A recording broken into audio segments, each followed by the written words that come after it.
Hello again, my name's Diane and I design and make patchwork quilts, and I'm busy at the moment making this Paradise quilt. So if you like to see how I came up with this design, please continue watching. Today I thought I'd show you how I design a quilt.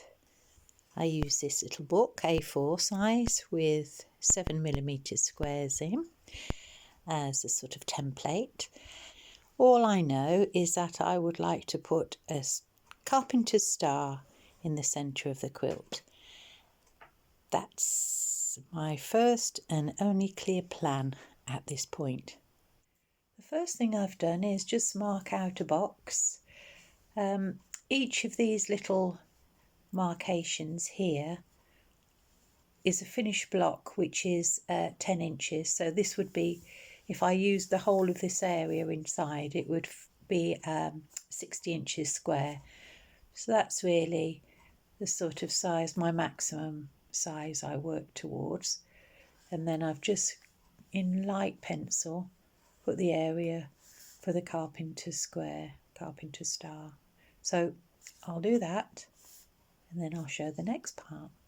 So I've drawn the central part of the quilt, and I've just put some little half square triangles in each corner because they can always give you a nice secondary pattern. And I'm thinking that's a nice secondary pattern for this. At the moment, there's like a variable star in the centre of that and that one. I mean, we can do all sorts of things with the centre of these. And they may be the same, they may be linked, they may be different. These may be darker. At this stage, all I know is I'm going to put one of those on each corner.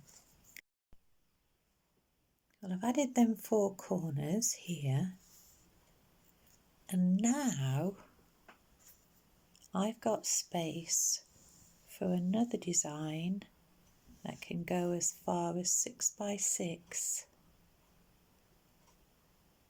I'll put that in and have a look. Well, there's an awful lot of stars. I don't know.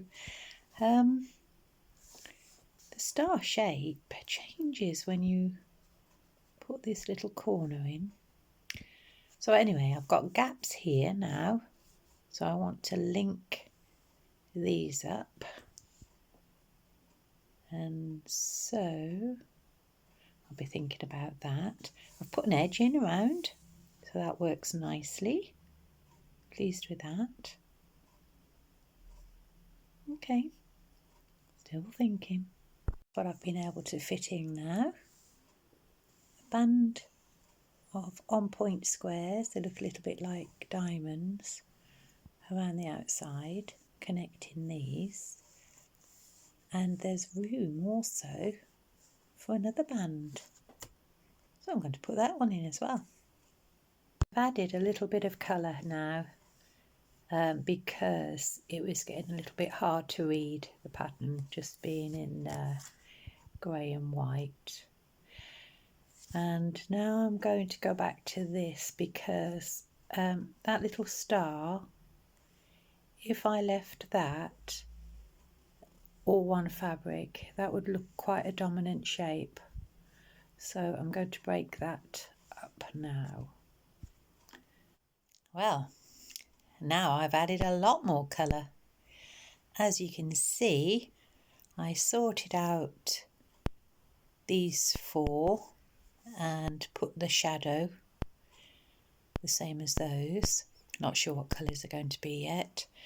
And I've extended this little line out because I think that's going to look nice, radiating out from the centre. What else have I done since I last filmed? These corners here added. They may or may not be there. If I use a dark fabric here and a dark fabric on the outside, then I won't probably put these two corners in because it will make that whole area a little bit heavy. But I really like the look of this quilt now. I've extended half square triangles into full squares. So there's another line radiating out here. And I think I know which fabric I'm going to use. And that's giving this quilt design its name, the Paradise Quilt. So that's the story of this design. Hope you enjoyed that. Thanks very much for watching. If you hit the notification button, you'll see what the quilt looks like when it's finished. Take care. Bye.